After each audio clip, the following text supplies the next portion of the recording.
एक बड़ा ही इंटरेस्टिंग बयान रणवीर सिंह की तरफ से आया है। बयान ये है कि रणवीर सिंह ने कहा है कि मुझे और मेरी पत्नी को घंटा फर्क नहीं पड़ता कि ट्रोलर्स हमें ट्रोल करते हैं, हमारे बारे में गलत गलत बातें करते हैं, अफवाहें फैलाते हैं। रणवीर सिंह का ये कहना है कि मैं और मेरी पत्नी एक ईमानदार इंसान हैं, ईमानदारी से काम करते हैं, रात को चैन की नींद आती है, सुबह उठकर हम अपने काम पर चले जाते हैं। ये जो ट्रोल करने वाले लोग हैं ये मानसिक तौर पर बीमार लोग हैं।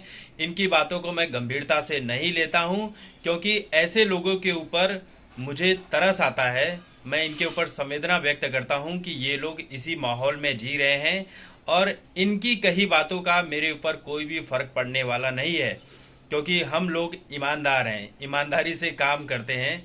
तो इस तरह की बातें कर रहे हैं। अब बताइए कि ये कौन से किस तरह के ईमानदार लोग हैं? क्या छपाक फिल्म के प्रमोशन के लिए टुकड़े टुकड़े गैंग के साथ खड़े हो जाना, जैसा कि इनके सूद जी ने भी कहा था कि 5 करोड़ लेकर दीपिका पादुकोण टुकड़े टुकड़े गैंग का समर्थन करने पहुंची थी, उनके साथ खड़ी थी, जो देश विरोधी नारे लगा रहे थे। तो क्या ये ईमानदारी है देश के प्रति? क्या गांजा फूकना देश के प्रति ईमानदारी है? क्या सुशांत सिंह राजपूत की मौत के तुरंत बाद डिप्रेशन पर वीडियो बनाकर ज्ञान बांटना, सुशांत की मौत को सुसाइड बता देना, ये ईमानदारी है?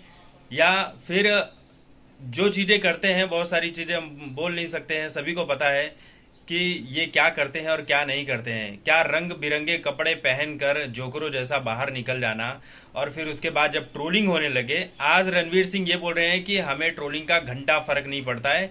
जबकि 2 साल पहले सुशांत सिंह राजपूत की मौत के बाद यही इंसान भड़क गया था। जब इसका ट्रोल होना शुरू हुआ था तब रणवीर सिंह ने कहा था कि जिनको हमारी फिल्में देखनी है देखने आओ, नहीं देखने आनी है तो भाई खड्डे में जाओ, हमें कुछ फर्क नहीं पड़ता है। तो ये अंदर की भड़ास है, ये दिखाने की कोशिश कर रहे हैं कि हमें फर्क नहीं पड़ता है, लेकिन कितना फर्क पड़ चुका है ये तो इनका दिल ही जानता होगा। हाय रे दिल, जो ये स्वीकार करने को तैयार ही नहीं हो पा रहा है कि ये इनका जो स्टारडम है ये पूरी तरह से चौपट हो चुका है, इनकी फिल्में नहीं चल रही है, कोई पूछ नहीं रहा है। मैं चलिए मानकर चलता हूं कि इन दोनों मियाँ बीवी के पास बहुत पैसे हैं, बहुत पैसे हैं, लेकिन एक बात ये भी सच है कि पैसे जितने होते हैं उतने ही कम होते हैं। पैसे की भूख कभी खत्म नहीं होती है। अगर पैसे की भूख खत्म हो गई है इनके पास, जो लोग मानते हैं कि बहुत पैसे हैं, तो फिर इनको फिल्मों में काम करना बंद कर देना चाहिए। अगल बगल में जो साइड बिजनेस करते हैं उसे भी बंद कर देना चाहिए, विज्ञापन बंद कर देना चाहिए, सोशल मीडिया पर प्रमोशन के जो पैसे लेते हैं उसे बंद कर देना चाहिए। पैसे की भूख है तभी तो कर रहे हैं ना हमारे देश में, वरना अगर पैसे की भूख समाप्त नहीं होती तो बड़े बड़े बिजनेसमैन अपना बिजनेस बंद कर देते। वो बोल देते कि यार बस चलो, बस बहुत हो गया, हमारी सात पुश्ते आराम से बैठकर खाएगी, हमें तो कोई फर्क ही नहीं पड़ता है। ऐसा तो है नहीं जयेश भाई, जोरदार बना देने से ऐसा तो है नहीं कि आप गुजराती बिजनेसमैन बन गए हो, ये बिल्कुल भी नहीं है।